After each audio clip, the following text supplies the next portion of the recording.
Hello thinkers, स्वागत है आपका टुडे करंट अफेयर डिस्कशन में। चलिए डिस्कशन स्टार्ट करते हैं। सबसे पहले जानते हैं कि हमारा पहला आर्टिकल कौन सा है।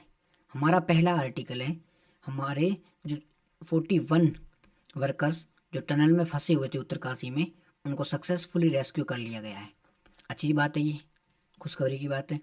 उनको रेस्क्यू करने के लिए एक टेक्नोलॉजी का यूज़ किया गया था। उस टेक्नोलॉजी का नाम है रेट होल टेक्नोलॉजी।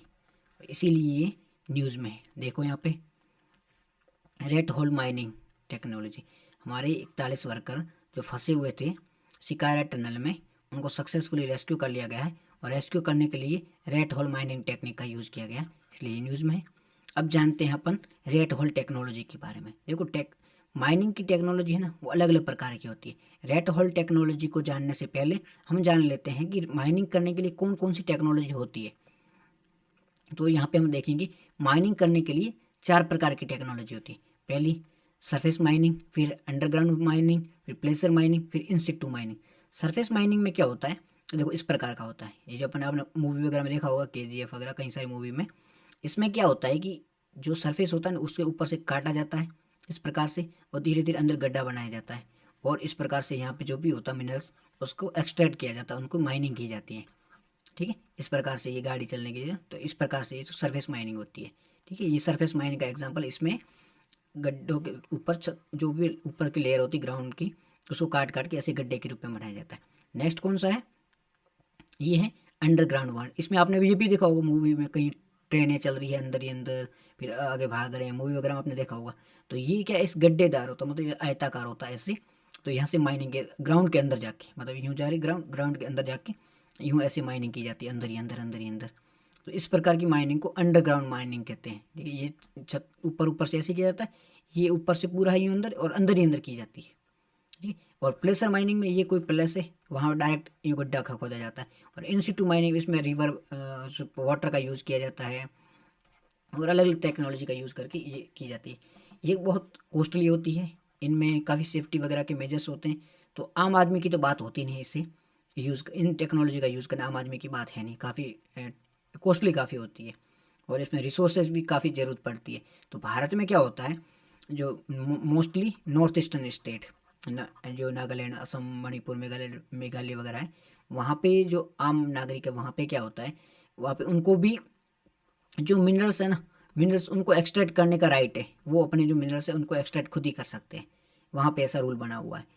अगर उस वहाँ पे अगर वो कोई पर्सन है जिनका कोई खेत कुछ भी वहाँ पे जिनकी ज़मीन है, वहाँ से उनको मिनरल्स को एक्सट्रैक्ट करना है, तो इनके पास इतने तो टेक्नोलॉजी नहीं है कि वो यहाँ से इन टेक्नोलॉजी को लेके आए या फिर इन मशीनों का लेके आए और इस माध्यम से वो माइनिंग करे। नहीं, बिकॉज कि इतना उनके पास टेक्नोलॉजी, उनके पास पैसे नहीं है, रिसोर्सेस नहीं है।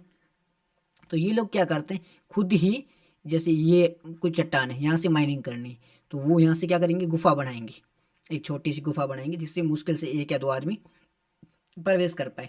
कुछ फीट की या कुछ मीटर की गुफा चौड़ी, मतलब इतनी चौड़ी, मुश्किल से एक या दो आदमी घुस पाए, इतनी गुफा चौड़ी होगी। फिर धीरे धीरे आगे आगे तक खोदेंगे, फिर देखेंगे इसमें जो भी मिनरल्स होगा ना, उनको एक्सट्रैक्ट करके वो अपने पीठ पे लाद के बाहर आ जाएंगे। ऐसी टेक्नोलॉजी होती है कि ये गुफा है, चट्टान है, यहाँ पे गुफा खोदेंगे और बाहर लेके आ जाएंगे। ये क्या, चूहे के बिल की तरह। रेट होल मीन्स यही होता है कि चूहे का बिल। रेट होल का मीनिंग होता है चूहे का बिल। चूहा कैसे जमीन में बिल खोद के वो गुफा बनाता है, तो वैसे वैसे रेट होल में भी बिल खोद के, मतलब गुफा की तरह जाके और माइनिंग करते हैं। अब ये 2014 में NGT ने इसे बैन कर दिया था, नेशनल ग्रीन ट्रिब्यूनल ने। बैन क्यों किया था, ये काफ़ी अनसेफ है, इसमें साइंटिफिक रीजंस नहीं है, साइंटिफिक रिजल्ट नहीं है। क्योंकि अगर मैं एक आदमी को जा रहा है, तो अब पता नहीं गुफा आगे से गिर गई तो इसको ऑक्सीजन नहीं मिलेगी, तो ऑक्सीजन की प्रॉपर व्यवस्था नहीं है, वाटर की प्रॉपर व्यवस्था नहीं है, क्योंकि वो लेके नहीं जाता, कि सेफ्टी के साथ नहीं जाता है। और भी जो सेफ्टी की मेजर सेफ्टी के, वो इसमें प्रॉपरली है नहीं, इस वजह से इसे बैन कर दिया गया था। लेकिन नॉर्थ ईस्ट में अभी भी चलती है, लेकिन NGT ने 2014 में इसे बैन कर दिया गया था, और अभी इसी टेक्नोलॉजी का यूज़ करके इन्हें इसको सक्सेसफुली बाहर निकाला गया। ये पूरी इस टेक्नोलॉजी के बारे में था, एक बार अपन देख लो तो आप पढ़ लो, बाकी प्रॉपरली इसमें यही लिखा था। अगर इसको आप देखोगे ना, यही देखो, रेट होल माइनिंग टेक्निक है ये। इसमें क्या, गड्ढा खोदा जाता है, प्रोवाइड वर्टिकली, और रेट होल माइनिंग होल बनाया जाता है चूहे की तरह, फिर इसमें स्लाइड कटिंग, फिर 2014 में इसे बैन भी किया गया था बिकॉज ये अनसेफ था, अनसाइंटिफिक था, इसलिए इसे बैन कर दिया गया था। और फिर रेड होल में काफ़ी जान भी गई थी, इसमें जान किया जाता है, सेफ्टी हैजार्ड्स के मेजर नहीं होते हैं, प्रॉपर ऑक्सीजन वगैरह की व्यवस्था नहीं होती, जिससे कई बार इस लोगों की जान भी गई है, इसी के कारण कई बार लोगों की जान भी गई है। ये हिंदी में भी पूरा लिखा है, आप पढ़ लेना। बाकी सिंपल सी टेक्नोलॉजी मैंने आपसे, रेड होल टेक्नोलॉजी किससे रिलेटेड है, तो रेड होल टेक्नोलॉजी माइनिंग से रिलेटेड है, जो माइनिंग करने के लिए इसे काम में ली जाती है। बस इतनी सी बात थी, ये पूरा आर्टिकल इससे रिलेटेड था। चलते हैं अपने नेक्स्ट आर्टिकल की ओर। हमारा नेक्स्ट आर्टिकल है, ये काफ़ी इंपॉर्टेंट आर्टिकल है, ये है चाबार पोर्ट के बारे में। इंपॉर्टेंट क्यों है? चाबार पोर्ट का महत्व अगर आप प्री मेंस को काफ़ी टाइम से फॉलो कर ही रहे तो आपको इतना आइडिया होगा चाबार पोर्ट क्यों भारत के लिए इंपॉर्टेंट है। तो न्यूज़ में क्यों, देखो पहले न्यूज़ में जान लो। हमारी फॉरेन सेक्रेटरी है ना, उन्होंने अभी ईरान के जो फॉरेन मिनिस्टर है उनके साथ में डील की, डिस्कस किए कि जो हमारा चाबार पोर्ट है ना, वो अभी काफ़ी टाइम से ठंडे बस्ते में था प्रोजेक्ट, तो इस प्रोजेक्ट को वापस स्टार्ट करते हैं और काम शुरू करके इसे आगे बढ़ाने की कोशिश करते हैं, जिससे कनेक्टिविटी आगे बढ़ेगी। ठीक है, अब इसके बारे में प्रॉपरली जान लेते हैं। जवाहर पोर्ट, ये न्यूज़ थी, न्यूज़ इतनी इंपॉर्टेंट है नहीं, ठीक है, आगे बढ़ा रहे अच्छी चीज़ है, बाकी न्यूज़ तो इंपॉर्टेंट है नहीं। अब आपके एग्जाम के पर्पज़ से हम इतना देख सकते हैं कि चाबार पोर्ट इंपॉर्टेंस क्या है, कहाँ है, क्यों है, सब कुछ इस चाबार के पोर्ट के बारे में देख ले। मैं एक बार देख लेता हूँ फिर बता देता हूँ, फिर आप पूरा पढ़ लेना। देखो चाबार पोर्ट है ना, यहाँ पे इंडिया है और यहाँ पे है ईरान। ईरान के यहाँ पे चाबार पोर्ट है, और चाइना का यहाँ पे या पाकिस्तान है, और चाइना का यहाँ पर है गोदावरी पोर्ट, गोदावरी पोर्ट। अब इंडिया चाइना यहाँ पे क्यों बना रहा है? चाइना के प्रोजेक्ट है belt and road initiative, belt and road initiative BRI, आपने सुना ही होगा। और इसी इसी के पार्ट के रूप में चाइना का CPEC भी है, China Pakistan economic corridor, China Pakistan economic corridor.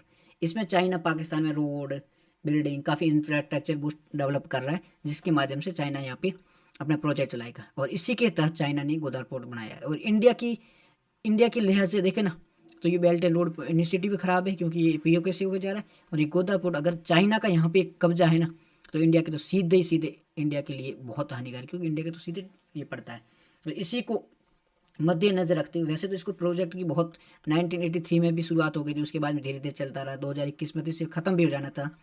लेकिन वो आप मेंस में देख सकते हो कि इंडिया है, प्रॉमिस तो बहुत ज़्यादा करता है, इंडिया प्रॉमिस तो बहुत ज़्यादा करता है, लेकिन उसे डिलीवर करते टाइमली डिलीवर नहीं करता। और चाइना का यही कहा जाता है, चाइना प्रॉमिस जो करता है उसे टाइमली डिलीवर कर देता है। तो मेंस में आप पॉइंट बना सकते हो, इंडिया है वो जो प्रॉमिस है ना, वो डिलीवर टाइम नहीं, तो डिलीवर डेफिसिट है। ऐसे कुछ पॉइंट मेंस में आप यूज़ कर सकते हो, इसलिए बता दिया आपको। तो ये प्रोजेक्ट ऐसे था, पूरा हुआ नहीं है अभी। इस गोदावरी पोर्ट है जो चाइना का अपना है, चाबार पोर्ट है, इससे अगर देखो अभी कहाँ इंडिया को कुछ भी अगर सामान भेजना है, लेना है, एक्सपोर्ट करना है या इंपोर्ट करना है, तो चाहे इंडिया कहाँ से करेगा? इंडिया करेगा स्वेज कैनाल से होते हुए। अब स्वेज कैनाल से देखो यूँ घूम के जा रहा है, रसिया में जाना है या फिर यूरोप में जाना है, तो काफ़ी घूम के जाना पड़ता है, काफ़ी टाइम लगता है। और यहाँ पे ट्रैफिक भी बहुत ज़्यादा रहता है स्वेज कैनाल, गाड़ियाँ वाड़ियाँ नहीं, लेकिन वहाँ पे कार्गो वार्गो शिप वगैरह आती है, ट्रैफिक बहुत ज़्यादा रहता है। यहाँ पे 2 किलोमीटर की है, कई बार यहाँ पे शिप फंस जाती है, आपने सुना ही होगा न्यूज़ वगैरह में। तो ट्रैफिक भी बहुत ज़्यादा रहता है। इधर यहाँ पे जो अभी इंडिया की शिप पकड़ भी ली थी यमन की वो जो लुटेरा वगैरह द्वारा, तो ये भी न्यूज़ में रहता है। इसीलिए इंडिया के लिए काफ़ी इंपॉर्टेंट है कि इंडिया यहाँ से, ये मल्टी प्रोजेक्ट है, मल्टी कैसे प्रोजेक्ट है, इसमें क्या होगा, इसमें रोड का भी यूज़ होगा, इसमें रेल का भी यूज़ होगा, साथ ही साथ में से सी का भी यूज़ होगा, तीनों प्रकार से होगा। इससे मल्टी मॉडल प्रोजेक्ट है, मल्टी मॉडल प्रोजेक्ट है, मल्टी मॉडल रेल रोड और सी तीनों का रूट का प्रोडक्ट, तीनों रूटों का यूज़ होकर इस प्रोजेक्ट को आगे बढ़ाया जाएगा। सिंपल बात समझ में आ गई आपको। यहाँ पे चाबहार पोर्ट है, यहाँ से होते हुए अफगानिस्तान में जाएगा अपना माल, और अफगानिस्तान के साथ भी कनेक्टिविटी स्थापित कीजिए। अफगानिस्तान में भी इंडिया ने काफ़ी इन्वेस्टमेंट करी, वहाँ का पार्लियामेंट बनाया है, काफ़ी रोड वगैरह भी वहाँ पे बनाई है। तो अफगानिस्तान से होते हुए रसिया के साथ कनेक्टिविटी, और जो बाकी जो देश है और यूरोप वगैरह उनके साथ भी कनेक्टिविटी स्थापित की जाएगी। इसीलिए प्रोजेक्ट काफ़ी इंपॉर्टेंट है। ठीक है, यहाँ पे सारा इसी के बारे में लिखा हुआ है। एक बार जो लिखा हुआ है वो भी आप देख सकते हो कि क्या क्या इसके बारे में लिखा हुआ है, पढ़ सकते हो, जो लिखने में काम आएगा आपके। ठीक है, एक बार मैंने समझा दिया है। अब इसका एम है activity actively advocate to Chabahar port project, highlight the capacity of promote regional trade, specially term of enhancing connectivity with Afghanistan. अगर ये चाबार पोर्ट बनाया जाएगा ना, तो अफगानिस्तान के साथ इंडिया की कनेक्टिविटी अच्छी हो जाएगी। साथ ही साथ ये प्रोजेक्ट है ना, ये क्या करेगा, इंडिया की जो INSTC, अभी इंडिया ने international north south transport corridor बनाया है। नॉर्थ साउथ ट्रांसपोर्ट कॉरिडोर क्या है, ये इंडिया, देखो चाइना का प्रोजेक्ट है BRI, belt and road initiative. इसी की काउंटर करने के लिए इंडिया लेके आया international north south transport corridor. इसमें क्या होगा, यहाँ से चाइना का जा रहा है BRI, तो इंडिया यहाँ पे ईरान से होते हुए ये ले जाएगा जो मिडिल एशियन कंट्री, सॉरी जो यूरोपियन कंट्री है, और रसिया के साथ में, अफगानिस्तान के साथ में, इन देशों के साथ में कनेक्टिविटी स्थापित करेगा। तो इसे काउंटर करने का वहाँ पे इंफ्रास्ट्रक्चर डेवलप करेगा, उनके साथ ट्रेड करेगा। तो इसका बेनिफिट क्या होगा, इंडिया को बहुत सारा बेनिफिट होगा। एक तो रसिया से अगर एनर्जी लेके आना, एनर्जी सिक्योरिटी के लिए भी इंपॉर्टेंट है। साथ ही साथ चाइना को ये काउंटर करना गोदार पोर्ट पे, वो भी इंपॉर्टेंट है। साथ ही साथ चाइना का जो बेल्ट एंड रोड इनिशिएटिव है उसे काउंटर करने के लिए भी इंपॉर्टेंट है। इसके साथ साथ इंडिया का जो अभी जो सामान वगैरह भेजना है, इंपोर्ट करना पड़ता है, इंपोर्ट एक्सपोर्ट है, वो स्वेज कैनाल से होता है। तो वहाँ पे टाइम भी ज़्यादा लगता है और कॉस्ट भी काफ़ी बढ़ जाती है। तो टाइम और कॉस्ट दोनों में कमी आएगी, सीधा यहाँ से भेज जाएगा। साथ ही साथ अफगानिस्तान के साथ में, ईरान के साथ में इंडिया के जो पीपल टू पीपल टाइज है वो भी अच्छे हो जाएंगे, इनके साथ रिश्तों में सुधार आएगा। ठीक है, और जो भी काफ़ी जो कजाकिस्तान वगैरह जो देश हैं उनके साथ में भी इंडिया डायरेक्टली ट्रेड कर सकता है। तो काफ़ी सारे बेनिफिट हो सकता है इंडिया के इसी प्रोजेक्ट के द्वारा। यही इसमें सारा लिखा है, चाबार पोर्ट सिग्निफिकेंट इंडिया का। ये प्रोजेक्ट है इंडिया के लिए काफ़ी इंपॉर्टेंट है, क्योंकि ये प्रोजेक्ट इंडिया को जोड़ेगा डायरेक्ट यूरोप के साथ में, डायरेक्ट रसिया के साथ में जोड़ेगा, सेंट्रल एशिया के साथ में जोड़ेगा। सेंट्रल एशिया का इंपॉर्टेंट है, इकोनॉमिक टाइज को इस्टेब्लिश करेगा। ये सारा इसमें लिखा गया है, आप देख सकते हो। ठीक है, और हिंदी मीडियम में पढ़ लेना, चाबार बोर्ड न्यूज़ में है, और इम्पोर्टेंस भी इसका देख लो तो मेंस के लिए भी पॉइंट भी बन सकता है। INCT भी काफ़ी इंपॉर्टेंट, तो उसमें एक पॉइंट का अगर क्वेश्चन बनता है तो मेंस में आप एक पॉइंट के रूप में इसे यूज़ कर सकते हो। ये देखो इंडिया, ये मुंबई है, मुंबई से यहाँ होता हुआ बाबरमंद, ये बंदर अब्बास, ये मेंस प्रीलिम के लिए लोकेशन काफ़ी इंपॉर्टेंट है। ठीक है, और यहाँ पे इंदर ईरान में इनका पोर्ट है। ठीक है, चाबार पोर्ट यहाँ से होते हुए ये अजरबैजान होते हुए मॉस्को, ये पूरा रूट कवर हो जाए। अभी कहाँ से जाता था इंडिया का माल, यहाँ से जाता है इंडिया जो भी इम्पोर्ट एक्सपोर्ट करता है ना, तो स्वेज कैनाल से होते हुए ये डायरेक्ट यहाँ से जाएगा। काफ़ी टाइम और कॉस्ट दोनों कम हो जाए, टाइम और मनी दोनों सेव होएगा यहाँ से। इसको इस माध्यम से भी देख सकते हो कि इंडिया मुंबई से होते हुए सेंट्रल एशिया रसिया को जोड़ देगा। ये देखो रसिया को जोड़ दिया, इसके साथ साथ अफगानिस्तान को जोड़ दिया, और सेंट्रल एशियन कंट्री को भी जोड़ेगा। तो ये इंडिया के लिए काफ़ी इंपॉर्टेंट प्रोजेक्ट है।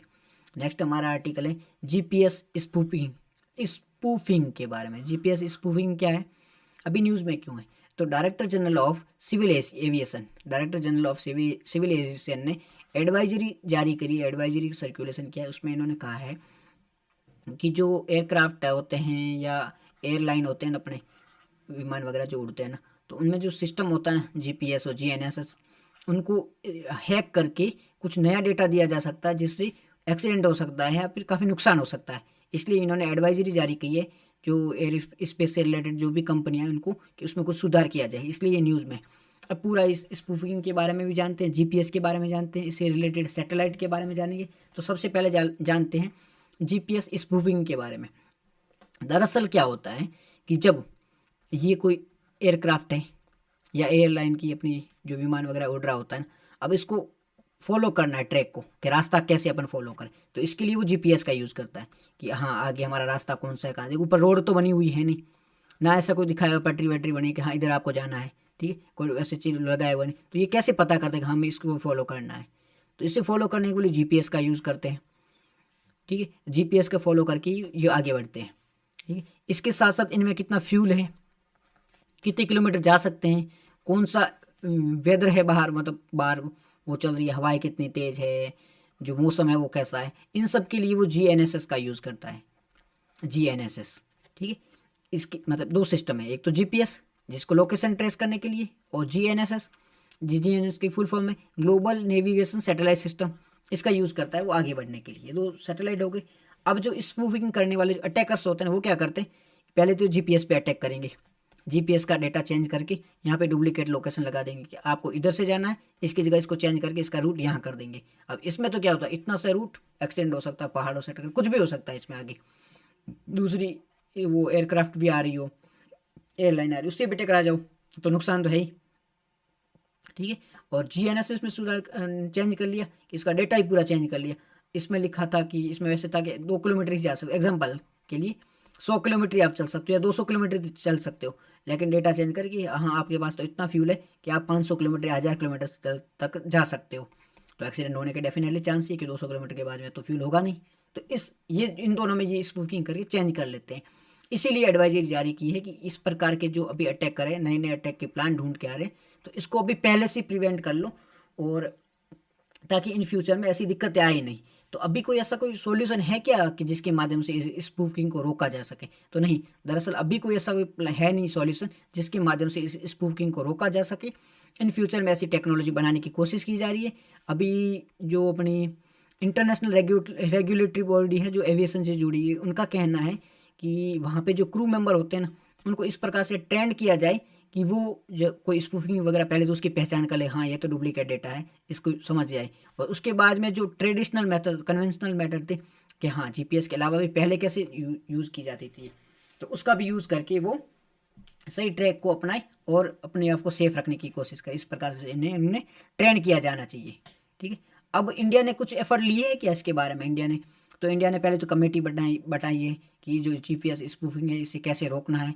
इसके साथ साथ जो सिविल एविएशन और जो एयरलाइन कंपनी है ना, उनको भी एडवाइजरी जारी करी है कि आप इनसे सचेत हो जाओ, कुछ टेक्नोलॉजी या कुछ मेथड अपनाओ जिससे ये सेफ्टी इंश्योर की जा सके। इन फ्यूचर में अगर ऐसी कुछ है तो सेफ्टी इंश्योर पहले से आप सचेत हो जाओ। इसके अलावा भी इंडिया ने कहीं जीपीएस जो लोकेशन उसमें सुधार करने के लिए कुछ सैटेलाइट में भी सुधार किया है। अपने एक सैटेलाइट भी लॉन्च किया था अपन ना, गगन, वो इसी के रिलेटेड था। ये सब इंडिया ने भी मेजर अपना है। चलते हैं अपन, अब ये सब तो जान लिया, अब गगन की बात है तो गगन के बारे में भी एक बार देख लेते हैं। तो देखो, गगन जिसका फुल फॉर्म है GPS aided geo augmented navigation, Gagan, GPS aided geo augmented navigation यानी गगन। इसमें क्या होता है, ये इंडिया का एक ऐसा सैटेलाइट है कि इसमें सैटेलाइट बेस्ड नेविगेशन सिस्टम होता है। जैसे ऊपर जो विमान वगैरह उड़ रहे हैं या फिर एयरलाइन वगैरह ऊपर उड़ रहे हैं, तो उनको जीपीएस के माध्यम से उन्हें ट्रैक किया जा सकता है, वो रास्ता प्रोवाइड किया जाता है, जिससे स्पूफिंग होते हैं उनके चांस कम हो जाते हैं, स्पूफिंग के चांस कम हो जाते हैं। ये प्रॉपर उसको लोकेशन ट्रेस करवाता है, प्रॉपर डाटा सिग्नल लेने का काम करता है। इसमें ये किसके द्वारा बनाया गया था? ये बनाया गया था एयरपोर्ट अथॉरिटी ऑफ इंडिया ने इसरो के साथ में मिलकर, ISRO Indian Space Research Organisation और एयरपोर्ट अथॉरिटी ऑफ इंडिया ने मिलकर इसे गगन को बनाया था कोलाब्रेशन करके। और ये इंटरऑपरेबल अदर इंटरनेशनल के जो सबाज सिस्टम है ना, सबाज सिस्टम क्या होता है, स्पेस रिसर्च ऑर्गेनाइजेशन ने बनाया था। और सबाज सिस्टम ये होता है कि ये सैटेलाइट बेस्ड एग्यूमेंशन सिस्टम, सैटेलाइट के आधार पर कुछ सिस्टम होता है जो सैटेलाइट बेस होता है, उसी के आधार पर इसरो ने गगन को बनाया था। ये इंटरनेशनल सबास है ना, सैटेलाइट बेस्ड आर्ग्यूमेंटेड सिस्टम, इसी के आधार पर गगन को भी बनाया गया था इसरो द्वारा। अब ये नेविगेशन के लिए यूज़ किया जाता है, एयरक्राफ्ट में नेविगेशन के लिए भी, सिविल ऑपरेशन के लिए भी यूज़ किया जाता है। इसका अचीवमेंट क्या है कि गगन एकमात्र इंडिया का ऐसा सैटेलाइट है जिसे मतलब वर्टिकल और हॉरिजेंटल दोनों प्रकार से ये डेटा शेयर कर सकता है, दोनों प्रकार की इन्फॉर्मेशन दे सकता है। ये वर्टिकल तो सब देते हैं, लेकिन वो हॉरिजेंटल और वर्टिकल दोनों टाइप से डेटा शेयर कर सकता है कि हाँ आप इतने किलोमीटर ऊपर उड़ रहे हो, आप यहाँ से उतरोगे इतने किलोमीटर की दूरी है, ये सब कुछ डेटा शेयर करता है, जिसमें ये एकमात्र ऐसा इंडिया कंट्री है। साथ ही साथ सबास के साथ में जो सिस्टम लॉन्च किया है, इसमें इंडिया थर्ड कंट्री है, बाकी कोई कंट्रियों के पास में ये सिस्टम नहीं है। तो इंडिया के पास में ये कैपेबिलिटी है कि वो सबास जैसा सिस्टम यूज़ करके सैटेलाइट बना सकते हैं। इसका बेनिफिट क्या होगा, टेलीकॉम इंडस्ट्री, सिक्योरिटी एजेंसी में, रेलवे में भी इस सैटेलाइट का यूज किया जा सकता है। गगन के बारे में, गगन जीपीएस है और जियो समर्थित नेविगेशन सिस्टम है, हिंदी मीडियम पूरा सब कुछ लिखा गया है, क्या क्या बेनिफिट आप पढ़ सकते हो आराम से। अब जानते हैं, नेक्स्ट हमारा आर्टिकल है global action on critical mineral outreach programme. News में क्यों है, अभी मिनिस्ट्री ऑफ माइंस ने एक आउटरीच या प्रोग्राम रखा था कि role of government and industry driving to action on critical mineral के रिलेटेड गवर्नमेंट का क्या रोल होना चाहिए और इंडस्ट्री का क्या रोल होना चाहिए, इससे रिलेटेड एक प्रोग्राम रखा था, इसलिए ये न्यूज़ में है। अब जानते हैं अपन क्रिटिकल मिनरल के बारे में। देखो क्रिटिकल मिनरल क्या बहुत ऐसे इंपॉर्टेंट, देखो क्रिटिकल मतलब इंपॉर्टेंट तो है ही, पहले आपको नाम से समझ में आ जाएगा, महत्वपूर्ण खनिज। अब ये ऐसे मिनरल्स होता है जिसके इकोनॉमिकली और नेशनल सिक्योरिटी, इन सब की दृष्टि से बहुत ही ज़्यादा ये यूज़फुल हो। इकोनॉमिकली कैसे, जैसे किसी देश के पास में लिथियम लिथियम के बहुत ज़्यादा भंडार है, Li लिथियम के बहुत ज़्यादा भंडार है। तो अब लिथियम से क्या बनता है, बैटरी बनती है, और बैटरी का यूज़ इलेक्ट्रिक व्हीकल में होता है। और आपको पता है आने वाला टाइम इलेक्ट्रिक व्हीकल का है। अगर आपको कार्बन जीरो के टारगेट को पूरा करना है और अपने जो पॉल्यूशन उसे कम करना है, तो इलेक्ट्रिक वाहन बनाने पड़ेंगे, और इलेक्ट्रिक वाहन में यूज होती है बैटरी, और बैटरी बनती है लिथियम के पास में। अगर किसी देश में लिथियम के अनलिमिटेड भंडार है तो वो तो इकोनॉमिकली ऐसे ही रीच हो गया, जैसे कि अभी ऑयल की प्राइस है, इसके लिए जो ईरान है, इराक है, सऊदी अरेबिया रीच क्यों है, क्योंकि उनके पास ऑयल के भंडार है। अगर लिथियम के भंडार है तो वो देश ऑटोमेटिकली अमीर हो जाएगा। तो इकोनॉमिकल वैल्यू बहुत ज़्यादा है। नेशनल सिक्योरिटी कैसी, अभी इंडिया के पास में लिथियम के भंडार नहीं है।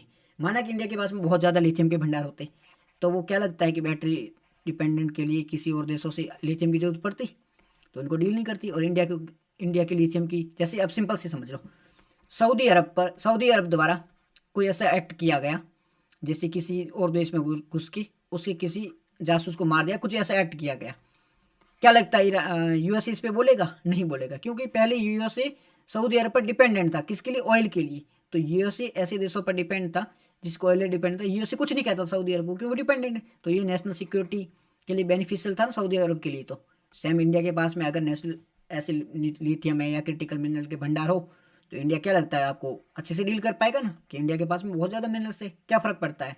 इकोनॉमिकली अच्छा होगा, इकोनॉमिकल है तो नेशनल सिक्योरिटी ऑटोमेटिकली अच्छी हो जाएगी ना। बस सिंपल सी बात ये है।